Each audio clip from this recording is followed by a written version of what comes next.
इश्क ने जला दिया, सब कुछ भुला दिया। इश्क ने देखो कैसा अपना हाल बना दिया। कैसी ये बेखुदी,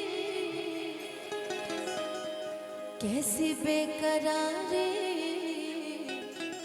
जब से मुझे मिले हो मानो दुनिया लगे हंसी। कि मैनू इश्क दा लगिया रो, कि मैनू इश्क दा लगिया रो। मेरी बचने दे नहीं हो कि तुम फिक्र जो मेरी इतनी करते हो। एक पल की जुदाई में पल पल मरते हो। मेरी सांस महकती है सांसों में तुम्हारे। क्यों इतनी मोहब्बत तुम किया करते हो। कि जादू भरल अखिया,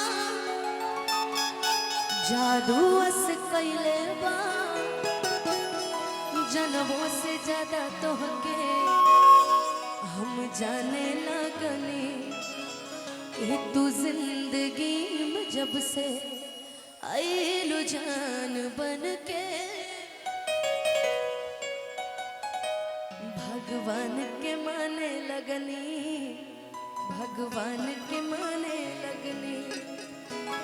हम चाहेंगे कुछ देर गाओ। और ये अगर ये गाना याद होगा तो ये गाना सुना देना मुझे।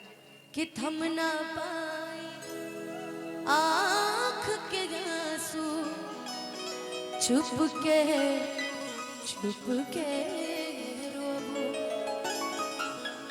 कागज पर से नाम मिटाइबू, दिल के कहीं से धोबू।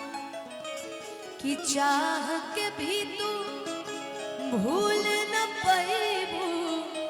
कि चाह के भी तू भूल न पाइबू। साथ रहे पर छड़ी प्रीतिया कितना सताए। कि दूसरा के नाम के मेहंदी रचा के। कि दूसरा के नाम के मेहंदी रचा के। भाई लो चीज पर प्रीतिया कितने सताए। प्रीतिया पियर बकैले परदेश प्रीतम न पा। कि पल पल पहाड़ नियन लागे समैया। जियरा रहेला ए राजा, आठों पहरिया हमर जिंदगी उदास। बसंत